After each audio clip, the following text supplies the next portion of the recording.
الحمد لله الذي خلقنا وهدانا امر بالطاعات لما فيها من الخير والبركات ونهى عن المحرمات لما فيها من الشؤم والشرور والهلكات احمد ربي واشكره على نعمه التي لا يحصيها الا هو ما علمنا منها وما لم نعلم. ہر طرح کی ہم اللہ رب العزت کے لیے ہے جس نے ہمیں پیدا کیا، ہمیں ہدایت دی اور اس نے ہمیں اطاعت کے ان کاموں کا حکم دیا جن میں ہمارے لیے خیر اور برکت ہے، اور حرام کاموں سے منع کیا کیونکہ ان میں نحوست، شر اور فساد، تباہی ہے۔ میں اپنے رب کی حمد بیان کرتی ہوں اور اس کا شکر ادا کرتی ہوں، اس کی ان نعمتوں پر جنہیں اس کے سوا کوئی شمار نہیں کر سکتا، کوئی گن نہیں سکتا، ان نعمتوں پر بھی جنہیں ہم جانتے ہیں اور ان نعمتوں پر بھی جنہیں ہم جانتے نہیں۔ حقیقت یہ ہے کہ ہمارا رب ہی شکر اور تعریف کے لائق ہے۔ تعریف کا جذبہ انسان کے اندر ہر حال میں رہتا ہے۔ جب بھی وہ کسی اچھی چیز کو دیکھتا ہے تو اس کی تعریف کیے بغیر نہیں رہتا، لیکن سب سے زیادہ تعریف کس کی؟ وہ جو خود نظر نہیں آتا، لیکن بے شمار نشانیاں اس کے وجود پر دلالت کرتی ہیں۔ چاروں طرف کائنات میں پھیلی ہوئی نشانیاں ہمیں بتاتی ہیں کہ ہمارا رب وہ ہے جس نے انہیں پیدا کیا، جس نے انہیں ہمارے لیے مسخر کیا، جس نے ہمیں ان سب چیزوں سے فائدہ پہنچایا۔ آج میں اسی موضوع پر بات کروں گی کہ پھر ایسے رب سے ہمارا تعلق کیسا ہونا چاہیے۔ حقیقت یہ ہے کہ انسان کو اللہ تعالیٰ نے اس طریقے پر پیدا کیا ہے کہ وہ اپنے رب کی عبادت کر سکے، سب سے بڑھ کر اپنے رب سے محبت کرے، لیکن یہ انسان کی کمزوری ہے کہ وہ ظاہر میں نظر آنے والی چیزوں میں الجھ کے رہ جاتا ہے اور اپنے حقیقی رب کو بھول جاتا ہے اور اس کی بے شمار نعمتوں کو فراموش کر دیتا ہے اپنی ہی غفلت کی وجہ سے۔ لیکن چونکہ ہم پیدا اسی کے لیے کیے گئے ہیں، اس لیے جب تک اس کو نہیں پا لیتے، اس کو نہیں پہچان لیتے، اس سے محبت نہیں کرتے، اس وقت تک ہمارے اندر کا خلا پھر بھرا بھی نہیں جاتا، ہمارے اندر کی اداسی اور تنہائی اور ہمارے اندر کی بے چینی اور اضطراب بھی ختم نہیں ہوتا۔ اس لیے بہت ضروری ہے یہ بات کہ ہم اپنے رب کو پہچانیں اور اس سے اپنا تعلق مضبوط کریں، اس کے آگے جھک جائیں اور اپنے قیمتی ترین جذبات اس کے لیے وقف کر دیں۔ اور جب تک ہم یہ نہیں کرتے اس وقت تک ہماری زندگی مکمل نہیں ہوتی۔ دنیا میں بھی ہم بے شمار نعمتوں سے صحیح معنوں میں فائدہ نہیں اٹھا سکتے، اور آخرت کی سب سے بڑی نعمت اور وہ اللہ سبحانہ وتعالیٰ کا دیدار، اس کا شوق جب تک دنیا میں نہیں ہوتا وہاں بھی اس کی لذت نہیں پا سکتے۔ لہٰذا بے حد ضروری ہے کہ ہم اپنے رب کو پہچانیں اور اس کی اطاعت اس حال میں کریں کہ واقعی وہ ہم سے راضی ہو جائے۔ ہمارا رب کون ہے، اور خاص طور پر انبیاء علیہ السلام نے رب کو کیسے پہچانا، اس کے بارے میں سورۃ الشعراء کی آیات ایک بہترین تعارف کراتی ہیں کہ جو ابراہیم علیہ السلام کا اپنے رب کے ساتھ تعلق تھا اور جس طرح وہ اپنے رب کو پہچانتے تھے، بظاہر دیکھنے میں بہت ہی سادہ لفظ ہیں لیکن ایک حقیقی تعلق کو بیان کرتے ہیں۔ یوں محسوس ہوتا ہے کہ یہ ان کے حقیقی جذبات ہیں، یہ ان کے اپنے ہی احساسات ہیں اور یہ ان کے دل کی باتیں ہیں۔ وہ کہتے ہیں کون ہے رب؟ الذی خلقنی فہو یہدینی، وہ جس نے مجھے پیدا کیا پھر وہی مجھے راہ دکھاتا ہے۔ والذی هو یطعمنی ویسقینی، وہی جو مجھے کھلاتا اور پلاتا ہے۔ واذا مرضت فہو یشفینی، اور جب میں بیمار ہوتا ہوں تو وہی مجھے شفا دیتا ہے۔ والذی یمیتنی ثم یحیینی، وہی جو مجھے موت دے گا پھر مجھے زندہ کرے گا۔ والذی اطمع ان یغفر لی خطیئتی یوم الدین، اور وہ جس سے میں طمع رکھتا ہوں کہ وہ جزا کے دن میری خطا بخش دے گا۔ رب ھب لی حکما والحقنی بالصالحین، اے میرے رب مجھے حکم عطا کر اور مجھے نیک لوگوں کے ساتھ ملا۔ واجعل لی لسان صدق فی الآخرین، اور پیچھے آنے والوں میں میرے لیے سچی نام بری رکھ۔ واجعلنی من ورثۃ جنت النعیم، اور مجھے جنت النعیم کے وارثوں میں شامل کر لے۔ یہ ہے ابراہیم علیہ السلام جو اپنے رب کے ساتھ اپنے تعلق کو کچھ یوں بیان کرتے ہیں۔ میں اور آپ سوچیں کہ کیا ہم جب کچھ کھا رہے ہوتے ہیں، جب کچھ پی رہے ہوتے ہیں، جب بیماری سے صحت یاب ہو رہے ہوتے ہیں، تو کیا ہمارے دل کے بھی یہی جذبات ہوتے ہیں کہ یہ میرا رب ہے جو مجھے پلا رہا ہے، یہ میرا رب ہے جو مجھے کھلا رہا ہے، یہ میرا رب ہے جس نے میری یہ ساری ضروریات پوری کی ہیں۔ یعنی ہم میں سے ہر شخص یہ سوچے کہ رب کے ساتھ پرسنل لیول پر میرا تعلق کیسا ہے کہ جو میرے اور میرے رب کے درمیان ہی ایک راز ہے جس کا اظہار میں اپنے رب کے سامنے ہی کرتی رہتی ہوں، جس کو میں دل ہی دل میں یاد کرتی رہتی ہوں، جو ہر موقع پر مجھے یاد رہتا ہے، ہر نعمت کے پانے پر مجھے اسی کا خیال آتا ہے، اور مجھے زندگی میں جو کچھ ملا ہے میں سب کچھ اسی سے منسوب کرتی ہوں کہ یہ مجھے میرے رب نے عطا کیا ہے، کیونکہ رب کے ساتھ ہر شخص کا اپنے طور پر ایک تعلق ہونا، ایک پرسنل لیول پر تعلق ہونا بہت ضروری ہے۔ ہمارا رب اگرچہ سارے جہانوں کا رب ہے، اللہ خالق کل شیء، ہر چیز کو وہی پیدا کرنے والا ہے، وہی خالق ہے، وہی مالک ہے، وہی اس پوری کائنات کی تدبیر کر رہا ہے، اس کا نظام چلا رہا ہے، سارے امور اسی کی طرف لوٹتے ہیں، ساری مخلوق کو پیدا کرنے کے بعد اس کی رہنمائی بھی اسی نے کی ہے۔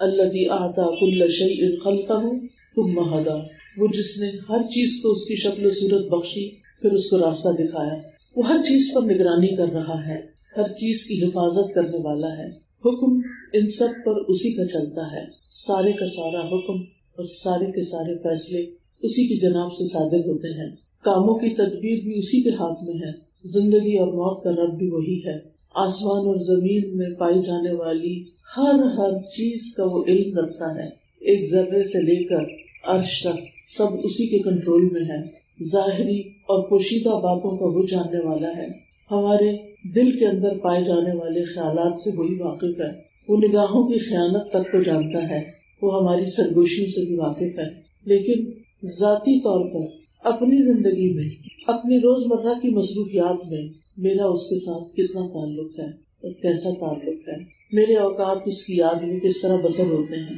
اور وہ یاد بھی کیسی ہوتی ہے، اور خاص طور پر نماز کے وقت ہماری نماز میں، ہماری عبادت میں، ہماری تلاوت میں اس کی یاد کا کتنا حصہ ہوتا ہے۔ وہ فرماتا ہے اقم الصلاۃ لذکری، نماز میری یاد کے لیے قائم کرو، لیکن ہم نماز میں کیا کرتے ہیں؟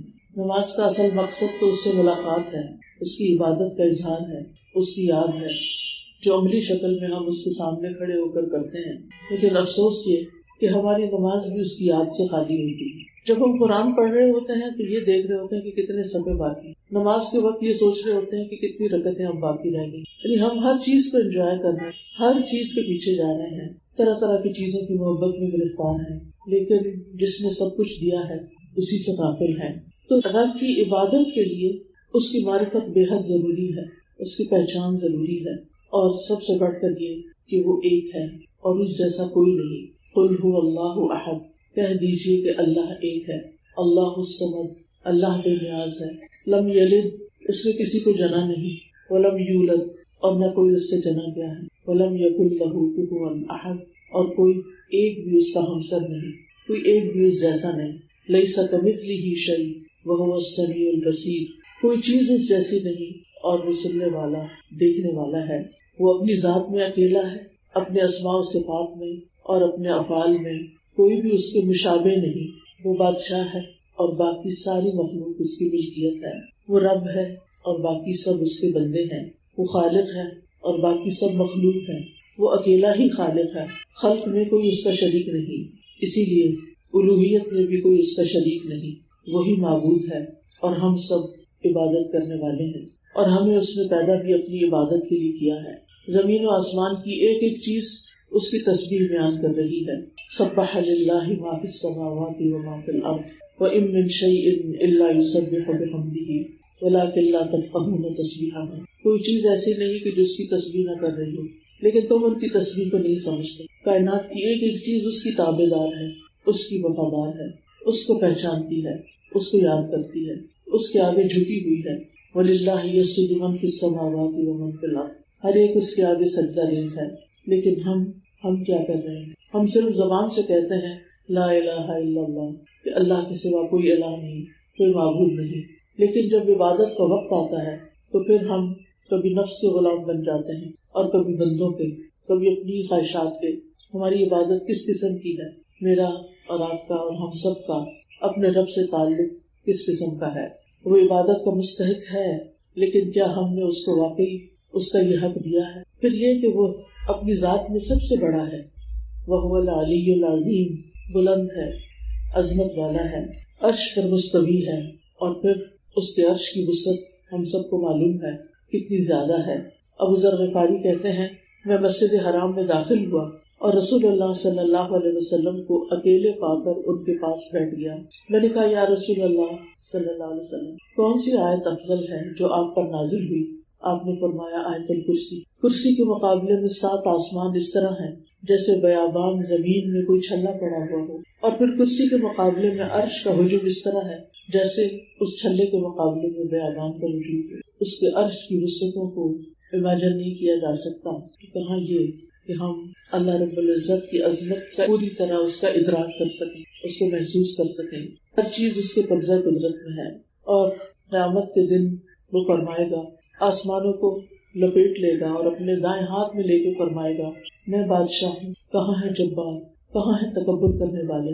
پھر زمینوں کو اپنے بائیں ہاتھ میں لپیٹ کر لے لے گا اور فرمائے گا میں ہوں بادشاہ، میں ہوں جبار، کہاں ہے تکبر کرنے والے؟ اور اس وقت اللہ سبحانہ تعالیٰ کے سوا کسی کو بولنے کی جرات نہ ہو۔ لیکن کیا ہم اس دنیا میں رہتے ہوئے واقعی اس کو ہی بادشاہ مانتے ہیں، اسی کو بڑا سمجھتے ہیں؟ حقیقت میں طاقتور وہی ہے، باقی سب کمزور ہیں۔ صاحب قدرت وہی ہے، باقی سب بے بس ہیں۔ سب سے بڑا وہی ہے، اس کے سوا سب چھوٹے ہیں۔ وہ بے نیاز اور غنی ہے اور سب اس کے محتاج ہیں۔ وہ طاقتور ہے، اس کے سوا باقی سب ذلیل اور کمزور ہیں۔ وہی معبود برحق ہے۔ اس کے سوا جو بھی کوئی معبود ہونے کا دعویٰ کرے یا جسے کوئی معبود سمجھے وہ سب کے سب باطل ہیں۔ دنیا میں اگر کوئی طاقتور ہمیں نظر آتا ہے تو اس کو بھی اسی نے پیدا کیا ہے۔ آج دنیا میں اگر کسی کے پاس اختیار ہے کسی بھی قسم کا، چھوٹا یا بڑا، تو اس کو وہ اختیار دینے والا اور اس کو پیدا کرنے والا بھی وہی ہے۔ لیکن ان ساری قوتوں اور ان ساری صفات کے باوجود وہ ارحم الراحمین بھی ہے اور مالک یوم الدین بھی ہے، نہایت رحم فرمانے والا ہے۔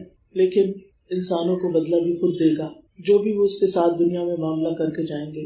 دنیا میں رزق بھی وہی ہمیں دیتا ہے اور آخرت میں جنت اور جہنم میں ڈالنے کا فیصلہ بھی اسی کا ہوگا۔ بے مثال صفات والا ہے، ہر چیز سے پہلے ہے اور سب سے آخر میں بھی وہی ہے۔ هو الاول والآخر والظاہر والباطن، ہر چیز پر وہی غالب ہے اور ہر چیز کے پیچھے وہ باطن ہے۔ ہر چیز کو وہ جاننے والا ہے، وحدہ لا شریک لہ، علم میں سب سے بڑا ہے۔ اللہ یعلم ما تحمل كل انثى وما تغیض الارحام وما تزداد وكل شیء عنده بمقدار، عالم الغیب والشہادۃ الکبیر المتعال۔ اللہ جانتا ہے جو ہر مادہ اٹھائے ہوئے ہے اور جو کچھ رحم کم کرتے ہیں اور جو زیادہ کرتے ہیں، اور ہر چیز اس کے ہاں ایک اندازے کے ساتھ ہے۔ وہ غیب اور حاضر کو جاننے والا ہے، بہت بڑا اور نہایت بلند ہے۔ عالم الغیب والشہادہ ہے، غیب اور حاضر سب کا جاننے والا، ماضی، حال اور مستقبل ہر زمانے سے واقف ہے۔ ہر چیز پوری طرح اس کے قبضے قدرت میں ہے۔ وہ جس چیز میں جیسا چاہے تصرف کرے، کوئی اس کو روک نہیں سکتا۔ جس کو جو چاہے دے، کوئی منع نہیں کر سکتا، اور جس سے چاہے روک لے، کوئی اس کو دے نہیں سکتا۔ اللہم لا مانع لما اعطیت ولا معطی لما منعت ولا ينفع ذا الجد منک الجد۔ اس کے لیے سب کچھ کرنا آسان ہے، لہٰذا جب ہم اس سے مانگیں تو اس کی شان کو سامنے رکھ کے مانگیں، اپنے پیمانوں کو سامنے رکھ کے نہیں۔ جو چیزیں ہمیں ناممکن لگتی ہیں اس کے لیے عین ممکن ہے، جو ہمیں مشکل لگتا ہے اس کے لیے وہ سب آسان ہے۔ وہ بڑا ہے، بہت بڑا، بہت بلند، اس کا نام بھی بہت بابرکت ہے۔ تبارک اسم ربک ذی الجلال والاکرام، اس کے نام سے جو کام کیا جائے وہ بھی آسان ہو جاتا ہے، اس میں برکت ہو جاتی ہے۔ رسول اللہ صلی اللہ علیہ وسلم نے فرمایا کھانے کے وقت اللہ کا نام لیا کرو، وہ تمہارے لیے اس کھانے میں برکت ڈال دے گا، اس کے نام سے حفاظت ملتی ہے۔ نبی صلی اللہ علیہ وسلم نے فرمایا جب رات کا آغاز ہو یا جب شام ہو جائے تو اپنے بچوں کو روک لو، گھر سے باہر نہ نکلنے دو، کیونکہ اس وقت شیاطین پھیل جاتے ہیں۔ پھر جب رات کی ایک گھڑی گزر جائے تو انہیں چھوڑ دو، یعنی پھر جا سکتے ہیں، اور دروازے بند کر لیا کرو، اور اس وقت اللہ کا نام لو، کیونکہ شیطان بند دروازے کو نہیں کھولتا، اور اللہ کا نام لے کر اپنے مشکیزوں کا منہ باندھ لیا کرو، اللہ کا نام لے کر برتنوں کو ڈھکا کرو، خواہ کسی چیز کو چوڑائی میں رکھ کر ہی اس کو ڈھکو، یعنی برتن کھلے نہیں ہونے چاہیے رات کے وقت، اور اپنے چراغ سونے سے پہلے بجھا دیا کرو۔ اسی طرح جب صبح شام 3 دفعہ اس کا نام لیا جائے اور یہ دعا پڑھی جائے تو کوئی چیز انسان کو نقصان نہیں دیتی۔ بسم اللہ الذی لا یضر مع اسمہ شیء فی الارض ولا فی السماء وہو السمیع العلیم۔ ہمارا رب حقیقی بادشاہ ہے، اس کے سوا جس کسی نے بادشاہت کا دعویٰ کیا وہ اس کے لیے ہمیشہ کے لیے نہیں تھی، وہ عارضی تھی، وقتی تھی، ناپائیدار تھی، اور بے شمار بادشاہ ذلت سے دوچار ہو کر بادشاہت سے رخصت ہوئے۔ حقیقی بادشاہ وہی ہے۔ اللہم مالک الملک تؤتی الملک من تشاء وتنزع الملک ممن تشاء وتعز من تشاء وتذل من تشاء بیدک الخیر انک علی کل شیء قدیر۔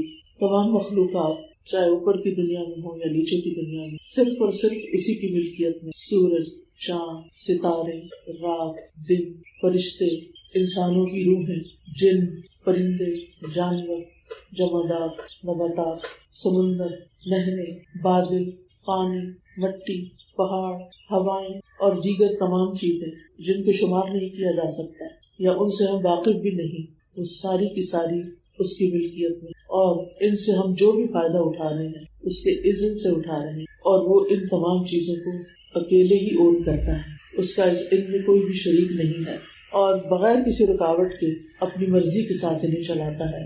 اس کی بادشاہت ہر چیز پر ہے، سمندروں پر بھی، ستاروں اور سیاروں پر بھی، خشکی پر بھی، زمین پر بھی، آسمانوں پر بھی۔ مخلوقات میں سے کوئی ایک بھی ایسا نہیں کہ جو اس کے دائرۂ اختیار سے باہر ہو یا اس کے اختیارات میں کسی قسم کی کوئی بھی شراکت رکھتا ہو۔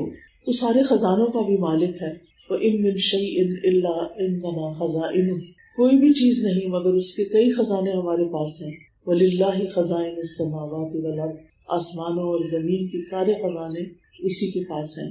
اگر تمام انسان، اولین و آخرین، جن و انس، ایک چٹیل میدان میں کھڑے ہو کر اللہ تعالیٰ سے مانگنے لگے اور اللہ تعالیٰ ان کو وہ سب کچھ عطا کر دے جو وہ مانگ رہے ہیں، تو بھی اس کے خزانوں میں کوئی کمی واقع نہیں ہوگی، مگر جتنی سمندر میں سوئی ڈال کے نکالنے سے پانی میں کمی واقع ہوگی، یعنی نتھنگ، کچھ بھی کمی نہیں۔ وہی پریشانیوں کو دور کرنے والا ہے، وہی بیماریوں کو دور کرنے والا ہے، وہی دکھوں کو دور کرنے والا ہے، بندوں کی تمام ضروریات وہی پوری کرتا ہے۔ لہٰذا دکھ ہو یا ضرورت ہو، اسی کی طرف رجوع کرنے کی ضرورت ہے۔ جب ہم اسے پکارتے ہیں تو ہماری پکار سنتا ہے۔ وَإِذَا سَأَلَكَ عِبَادِي عَنِّي فَإِنِّي قَرِيبٌ أُجِيبُ دَعْوَةَ الدَّاعِ إِذَا دَعَانِ، اور جب میرے بندے تجھ سے میرے بارے میں سوال کریں تو بے شک میں قریب ہوں، میں پکارنے والے کی دعا قبول کرتا ہوں جب وہ مجھے پکارتا ہے۔ یعنی اللہ تعالیٰ سنتا ہے اور دعائیں قبول کرتا ہے۔ وہ بڑے حیا والا ہے، اسے اس بات سے حیا آتی ہے کہ اس کا بندہ اس کے سامنے ہاتھ پھیلائے اور وہ ان ہاتھوں کو خالی لوٹا دے۔ وہی بندوں کا فقر دور کرنے والا ہے۔ رسول اللہ صلی اللہ علیہ وسلم نے فرمایا، جسے انتہائی شدید حاجت آ پڑے، کوئی ضرورت ہو، کسی چیز میں ڈیسپریٹ ہو کہ اس کا یہ کام نکل آئے اور وہ اسے لوگوں پر پیش کر دے تو اس کی حاجت دور نہیں ہوگی، اور جس نے اسے اللہ پر پیش کیا، سیدھا اللہ ہی کی طرف گیا، تو عنقریب اللہ تعالیٰ اسے بے نیاز کر دے گا، اس کی ضرورت پوری کر دے گا۔ یا تو جلد ہی اسے موت آ جائے گی یا پھر جلد ہی غنی ہو جائے گی، پھر وہ بندوں کے بہت قریب بھی ہے اور قابل تعریف ہے، اس لیے کہ وہ رب العالمین ہے۔ الحمدللہ رب العالمین، دنیا اور آخرت میں اسی کی تعریف ہے، صبح اور شام اسی کی تعریف ہے۔ وَلَهُ الْحَمْدُ فِي السَّمَاوَاتِ وَالْأَرْضِ وَعَشِيًّا وَحِينَ تُظْهِرُونَ، بہترین صفات والا ہے، بہت محبت کرنے والا۔ وَهُوَ الْغَفُورُ الْوَدُودُ ذُو الْعَرْشِ الْمَجِيدُ، وہی ہے جو بے حد بخشنے والا، نہایت محبت کرنے والا ہے، عرش کا مالک ہے، بڑی شان والا ہے، وسیع رحمت والا ہے۔ اس کی رحمت اس کے غضب پر حاوی ہے، جو اس سے معافی چاہتا ہے اس کو معاف کر دیتا ہے، جو بخشش مانگتا ہے اس کو بخش دیتا ہے۔ شیطان نے کہا تھا، میرے رب مجھے تیری عزت کی قسم، میں تیرے بندوں کو اس وقت تک گمراہ کرتا رہوں گا جب تک ان کے جسم میں روح رہے گی، اور رب نے فرمایا تھا، مجھے اپنی عزت و جلال کی قسم، جب تک وہ مجھ سے معافی مانگتے رہیں گے میں بھی انہیں معاف کرتا رہوں گا۔ اس لیے کبھی بھی رب کی رحمت سے مایوس نہیں ہونا چاہیے، وہ گناہوں کا معاف کرنے والا ہے۔ اگر کوئی شرک نہ کرے تو باقی تمام گناہوں کو وہ معاف کر دے گا، کبیرہ گناہوں کے باوجود بخش دینے والا ہے۔ یہ ہے ہمارا رب، جس کی تعریف میں سارے سمندر سیاہی بن جائیں اور سارے درخت قلم بن جائیں تو بھی اس کے کلمات ختم نہ ہوں، لیکن ہمیں بار بار اس کی صفات اور اس کے ناموں کا ذکر کرتے رہنا چاہیے تاکہ ہمیں اس کی محبت نصیب ہو، ہم حقیقی معنوں میں اس کی عبادت کر سکیں۔ کیونکہ جب تک ہم رب کو پہچانتے نہیں، اس کو جانتے نہیں، تو پھر ہم عبادت کس کی کر رہے ہیں؟ جس کو ہم جانتے ہیں اس کی عبادت، کیسی عبادت؟ وہ عبادت بھی کیا ہوگی؟ اس لیے بہت ضروری ہے کہ ہم رب کی عبادت کے لیے اس کو پہچان، وہ رب جس کی طرف ہماری واپسی ہے۔ ایک صورت تو یہ تھی کہ وہ ہمیں پیدا کر کے چھوڑ دیتا کہ جائیں دنیا میں کھائیں پیئیں اور ختم ہو جائے اور بات ختم، لیکن اس نے ایسا نہیں کیا۔ اس نے پیدا کیا، ایک مقصد کے لیے پیدا کیا، اور پھر واپس اپنی ہی طرف بلایا۔ لہٰذا ہم میں سے ہر ایک کو اپنے رب کے سامنے جا کے کھڑے ہونا، اس سے ملاقات کرنی ہے۔ عقل مند وہ ہے جو اس ملاقات کی تیاری کرے، رب کو پہچانے، حقیقی معنوں میں اس کی عبادت کرے، اور پھر ہر روز یہ سوچے کہ وہ دن کیسا ہوگا جب میں اپنے رب کے سامنے کھڑا ہوں۔ ہم سب اس بات کو امیجن کریں کہ اگر ہم اطاعت کرتے ہیں تو انشاءاللہ رب سے ملاقات خوشگوار ہوگی، لیکن اگر ہم اس کی نافرمانی میں دن گزار رہے ہیں تو پھر کس ذلت اور کس شرمندگی کے ساتھ کھڑے ہونا ہوگا۔ نیک انسان، اس کو تو موت کے وقت ہی خوشخبری دے دی جاتی ہے۔ جب مومن کی موت کا وقت آتا ہے تو اس کے پاس رحمت کے فرشتے ایک سفید ریشم کا کپڑا لے کر آتے ہیں۔ وہ کہتے ہیں اپنے رب کی طرف نکل آ، یعنی روح آ جائے، اللہ کی راحت کی طرف، یعنی اللہ تعالیٰ تجھے راحت اور سکون عطا کرے گا، اور اس کے رزق کی طرف، اور ایسے رب کی طرف جو تم سے ناراض نہیں۔ یعنی موت کے وقت نیک انسان کو خوشخبری مل جاتی ہے کہ تمہارا رب تم سے ناراض نہیں، لیکن اس کے لیے بہت ضروری ہے کہ ہم ساری زندگی یہ فکر لگائے رکھیں کہ ہمارا رب ہم سے راضی ہے یا نہیں، اور اس حال میں کہ تو راضی ہے اور اللہ تجھ سے راضی ہے۔ یا ایتھا النفس المطمئنہ ارجعی الی ربک راضیۃ مرضیہ فادخلی فی عبادی وادخلی جنتی۔ لیکن آج ہم اس دنیا میں ہوتے ہوئے، دنیا میں اور دنیا فانی جس کو کہتے ہیں، اس میں اتنے مشغول ہیں، اتنے محب ہیں، اور اسی کے غم میں گلے جا رہے ہیں کہ ہمیں یہ بھول ہی گیا ہے کہ ایک دن ہمیں اپنے رب کے سامنے جا کر کھڑے ہوں۔ سورۃ الرحمن میں اللہ تعالیٰ فرماتے ہیں کل من علیہا فان، جو بھی اس زمین پر ہے سب فنا ہونے والا ہے، لیکن ہمارا حال یہ ہے کہ جو کچھ اس زمین پر ہے ہماری محبتیں اسی کے لیے، ہمارے غم بھی اسی کے ہیں۔ اور وَيَبْقَى وَجْهُ رَبِّكَ ذُو الْجَلَالِ وَالْإِكْرَامِ، تیرے رب کا چہرہ باقی رہے گا جو بڑی شان اور عزت والا ہے، یعنی اس کے دیدار، اور وہ جو باقی رہنے والا ہے اس کی طرف ہماری توجہ کم ہے۔ ہم سب اپنے دلوں کا جائزہ لیں، ہم سب اپنا محاسبہ کریں کہ میرے دل میں سب سے زیادہ کون سی چیز آتی ہے، سب سے زیادہ مجھے کس چیز کا خیال آتا ہے، سب سے زیادہ مجھے کس چیز کی پریشانی۔ اللہ سبحانہ وتعالیٰ بڑا غیرت والا ہے، جب بندہ اللہ سے بڑھ کر کسی بھی چیز سے محبت کرتا ہے، اللہ تعالیٰ بندے کو اسی چیز سے توڑتا ہے، اسی چیز کے غم میں مبتلا کر دیتا ہے، اسی چیز کے لیے پریشان کر دیتا ہے۔ اسی لیے الا ان اولیاء اللہ لا خوف علیہم ولا هم يحزنون، لیکن ہمیں یہ بات سمجھ میں نہیں آتی کیونکہ ہم نے اللہ کا ولی ہونے کا کبھی سوچا ہی نہیں کہ ہم سب چیزوں سے بڑھ کر اللہ ہی سے محبت کرنے والے ہیں۔ اور یہ حقیقت ہے کہ جب انسان کا اللہ پہ توکل ہو جاتا ہے، وہ اللہ کو پہچان لیتا ہے، اور دوسری طرف اس دنیا کی حقیقت کو بھی پہچان لیتا ہے، تو پھر دنیا کے غم ہلکے ہو جاتے ہیں، اور کچھ لوگوں کے تو بالکل ہی ختم ہو جاتے ہیں، کیونکہ انہیں پتا ہے کہ دنیا اپنے سارے مسائل کے ساتھ ایک دن اپنے اینڈ کو پہنچے گی، لیکن صرف باقی رہنے والی چیز تو ہمارا رب ہی ہے۔ اس لیے اس کو راضی کرنے کی فکر کرنی، اس کی طرف توجہ کی فکر کرنی، اس سے محبت کرنی، اس کو بنا لینا چاہیے، کیونکہ وہ دنیا میں ہی وقت ہے، مرنے کے بعد یہ نہیں ہو سکے گا۔ تو رب سے میرا تعلق کیسا ہونا چاہیے؟ پھر سب سے پہلی بات تو یہ کہ رب پر ایمان، ایسا یقین کہ جس میں کوئی شک نہیں، اور اس ایمان کے ساتھ اس کی عبادت، اس ایمان میں اس کی محبت بھی شامل اور اس کا خوف بھی شامل۔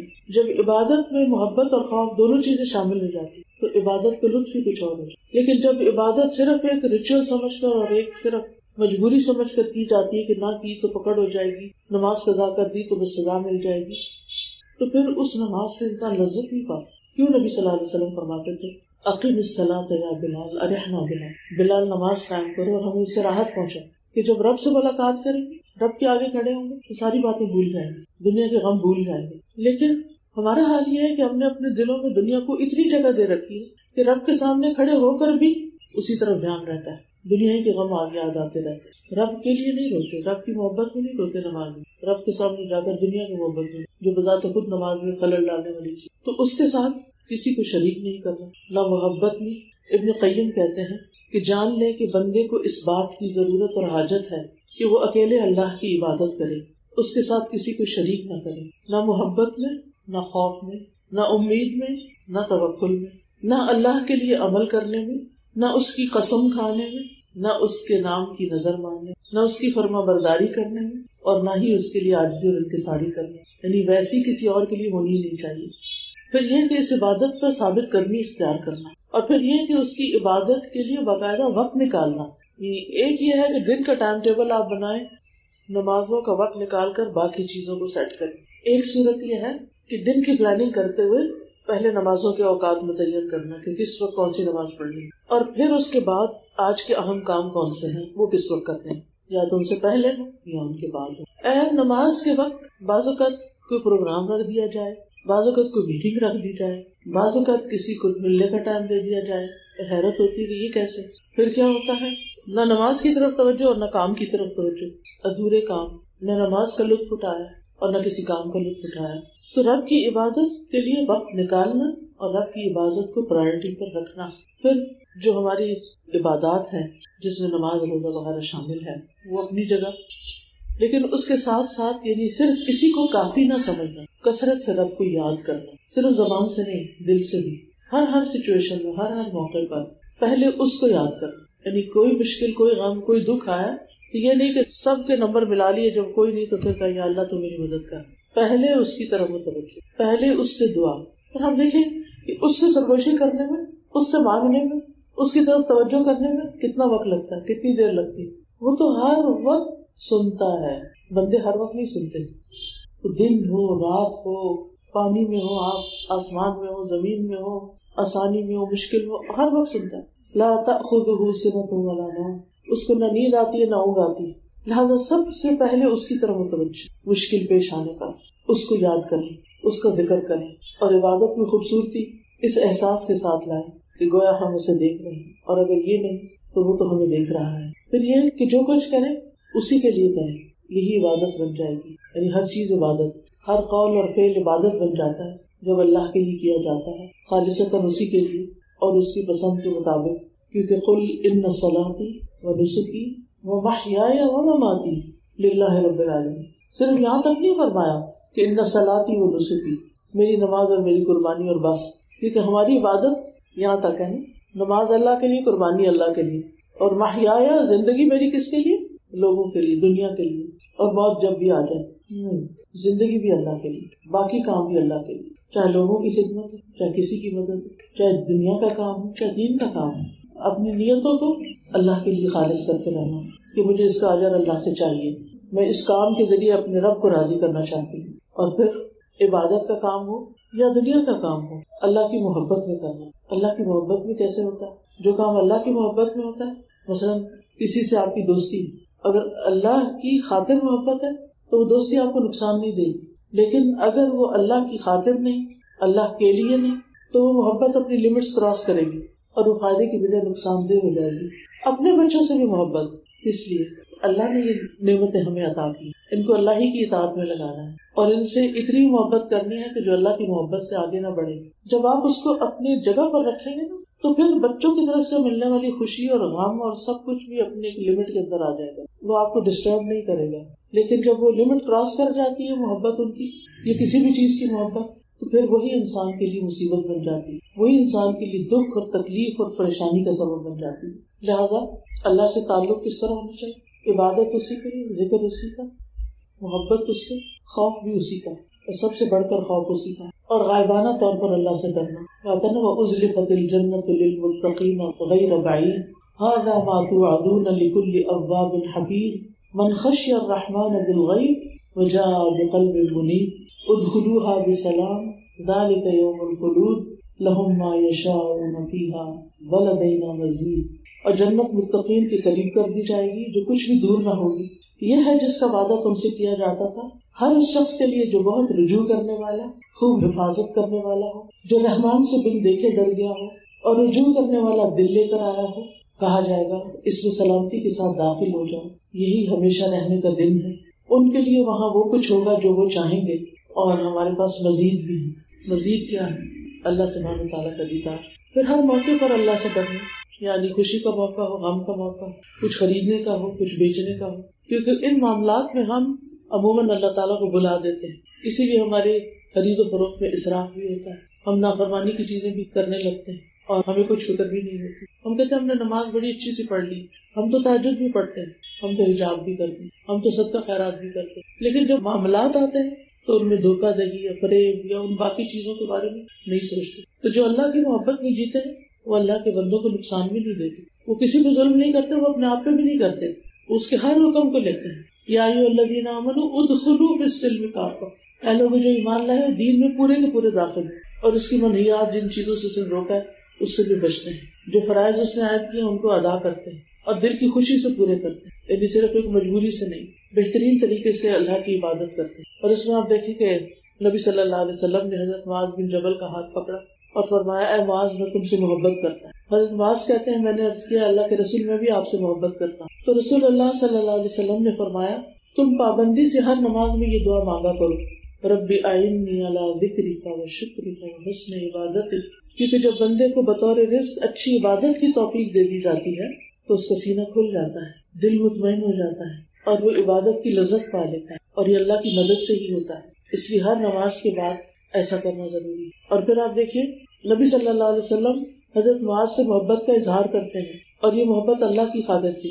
اسی لیے نماز کے بعد کی دعا ساتھ سکھائی کہ جب انسان کسی سے اللہ کی خاطر محبت کرتا ہے تو پھر وہاں صرف دنیا کی باتیں نہیں ہوتی, وہ ایک دوسرے کی خیر خواہی کے کام بھی کرتا ہے. اور پھر جب عبادت صحیح ہو جاتی ہے تو بہت سی مصیبتیں اور بہت سی تکلیفیں اور بہت سی پریشانیاں خود بہت دور ہونے لگتی, کیونکہ دل میں یا تو آپ اللہ کی محبت اور اس کا لطف پائیں گے, یا اگر وہ نہیں تو پھر دنیا کی پریشانیاں. جب آپ عبادت کا حق ادا کرتے ہیں, اس پر استقامت اختیار کرتے ہیں, تو دنیا اور آخرت دونوں کی درستگی ہو جاتی ہے. لیکن یہ چیز ہے مشکل, اس کے لیے مسلسل کوشش کرنی پڑتی. یہ کام صبر کا محتاج ہے, کیونکہ مسلسل جب انسان اللہ تعالیٰ کی فرما برداری کرتا ہے اور دل سے کرتا ہے تو اللہ تعالیٰ ضرور اس کی پھر مدد بھی فرماتے ہیں. اور پھر یہ سب کچھ اس صورت میں ہوتا ہے جب انسان کا وحی الہی کے ساتھ ایک گہرا تعلق, یعنی قرآن و سنت کے ساتھ علم حاصل کرنے میں اس کی مشغولیت. یعنی کچھ بھی ہو, زندگی کے بہت سے کام ہوتے ہیں لیکن علم کے ساتھ اپنا رشتہ جوڑے رکھے. اور پھر جب انسان علم کے ساتھ رشتہ جوڑتا ہے تو انسان کے ذہن کو وسعت ملتی ہے, انسان کا سینہ روشن ہوتا ہے, اس کو شرح صدر نصیب ہوتا ہے. لہٰذا قدرتی طور پر وہ کچھ بھی کرنا ہوتا ہے تو اس کا دل اللہ کے ساتھ مشغول ہوتا ہے, اللہ کی طرف متوجہ ہوتا ہے, اور خاص طور پر نماز کے وقت. اور پھر نماز کے بعد وہ سمجھتا ہے کہ واقعی اس نے اللہ سے ملاقات کی ہے. نماز اس کی آنکھوں کی ٹھنڈک بن جاتی ہے, جیسے نبی صلی اللہ علیہ وسلم نے فرمایا, وَجُعِلَتْ قُرَّةُ عَيْنِي فِي الصَّلَاةِ, میری آنکھوں کی ٹھنڈک نماز میں رکھ دی گئی. اور پھر انسان جب اللہ کے سامنے کھڑا بھی ہوتا ہے تو کھڑا ہونا اس کو لطف دیتا ہے, وہ رکوع میں جاتا ہے تو رکوع اس کو لطف دیتا ہے, سجدے میں جاتا ہے تو اس کو قرب محسوس کرتا ہے, اللہ کی عظمت کو محسوس کرتا ہے کہ یار بڑا تو تو ہے, میں تو بہت چھوٹا ہوں. تو حسن عبادت کے لیے ضروری ہے اللہ کی معرفت, عبادت کی حکمت کو محسوس کرنا, یعنی عبادت کیوں فرض کی گئی اور یہ خاص قسم کی عبادت کس لیے ہے. اور تیسری چیز جو فائدہ دیتی انسان کو, صحبت صالح. ابراہیم علیہ السلام نے جب رب کا تعارف کرایا اور رب سے دعا کی تو ان دعاؤں میں کیا مانگا, وَأَلْحِقْنِي بِالصَّالِحِينَ, کیونکہ انسان ان کیفیات کو ایک مخالف ماحول میں مینٹین نہیں کر پاتا.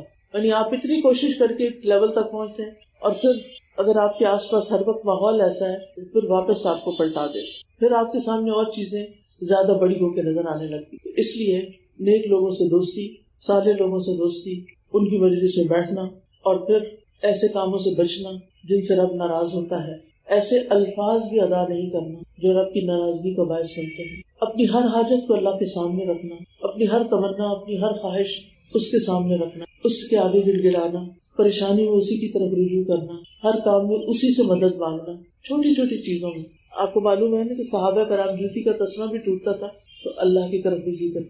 اگر آپ دیکھیں نا تو سب سے زیادہ جس چیز میں انسان کا اللہ تعالیٰ سے تعلق ڈیولپ ہوتا ہے وہ دعا ہے, مانگنا. انسان مانگتا اسی سے ہے جس پر اس کو مان ہوتا ہے, یا جس کے بارے میں سمجھتا ہے کہ یہ دے گا مجھے, یا یہ دے سکتا ہے. تو جب ہر چیز آپ اللہ سے مانگنا شروع کرتے ہیں, ہر موقع پر آپ دعا کرتے ہیں, تو وہ آپ کا ایک ایسا کنیکشن ہوتا ہے کہ وہ کسی اور طریقے سے نہیں بنتا.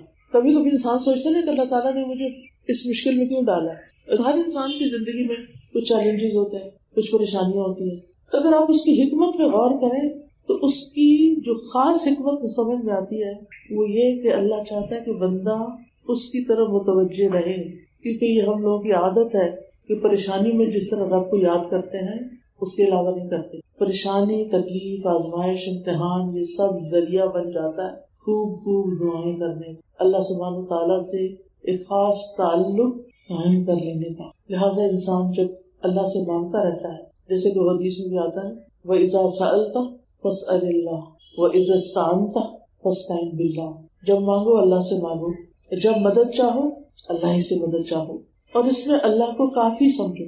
جب بھی کوئی پریشانی آئے، جب بھی کوئی تکلیف کی چیز آئے تو حسبی اللہ لا الہ الا هو علیہ توکلت وہو رب العرش العظیم، اور دل ہی دل میں اس معاملے کو لپیٹ کے اللہ کے سپرد کر دیں، اسی پر بھروسہ، اسی پہ توکل، اسی کو اپنا مددگار سمجھنا، اس کے فیصلوں کو تسلیم کر لینا، اس کی نعمتوں پر شکر ادا کرتے رہنا، اس کے رب ہونے پر راضی رہنا، اور اس کی رضا کے کاموں کی تلاش میں رہنا کہ وہ کام کرو کہ جس سے وہ راضی ہو جائے، اور اس کی دعا بھی کرنا وَأَنْ أَعْمَلَ صَالِحًا تَرْضَاهُ، کہ اللہ میں ایسے اچھے کام کروں کہ جس سے تو راضی ہو جائے، چاہے وہ عبادت کا کوئی کام ہو، چاہے وہ بندوں کی خدمت کا کوئی کام ہو.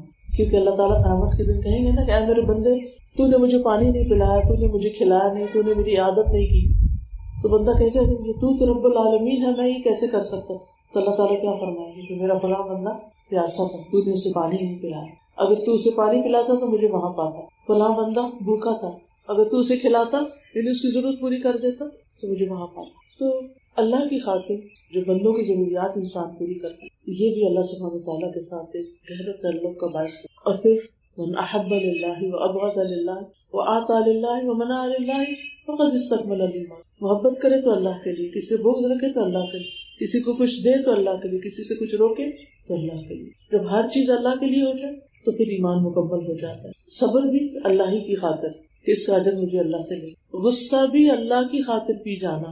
حدیث میں آتا ہے اللہ کے نزدیک غصے کے اس گھونٹ سے زیادہ افضل گھونٹ کسی بندے نے کبھی نہ پیا ہوگا جو وہ اللہ کا چہرہ حاصل کرنے کے لیے پیتا ہے. اللہ کی خاطر معاف کر دینا یعنی اللہ سے جزا پانے کے لیے. حدیث میں آتا ہے جو شخص کسی ظلم پر ظالم کو صرف اللہ کا چہرہ چاہنے کے لیے معاف کرتا ہے، اللہ تعالیٰ اس کی عزت میں اضافہ فرما دیتا ہے. پھر اسی طرح آپس کے اختلافات میں اللہ کی طرف رجوع کرنا. پھر اللہ تعالیٰ کا ادب بھی، کیونکہ جب ہم ہر بات اللہ سے کرنے لگتے ہیں تو بعض اوقات ادب کے دائرے سے نکلنے لگتے ہیں، تو اس سے بھی بچنا ہے. اللہ کو پکارنے میں ادب.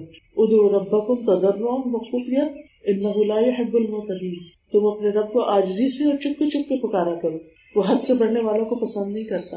ابن قیم کہتے ہیں اللہ کے ساتھ ادب اس طرح ہوگا کہ وہ ظاہری اور باطنی حرکات کو اللہ کے ساتھ اچھے قرب اور اچھی مصاحبت کے ساتھ واقع کرے، جیسا کہ اللہ کی تعظیم، بڑائی اور اللہ سے حیا کا حق ہے. پھر اللہ تعالیٰ کے نام کی تعظیم، پھر اس کے احکامات کو خوش دلی سے قبول کرنا، ان پر اعتراض نہ کرنا. یہ کیوں آیا ہے، ایسا حکم کیوں ہے، یہ تو بڑا مشکل ہے، یہ آج کے دور میں نہیں ہو سکتا، اس طرح کی زبان استعمال نہیں کرنا.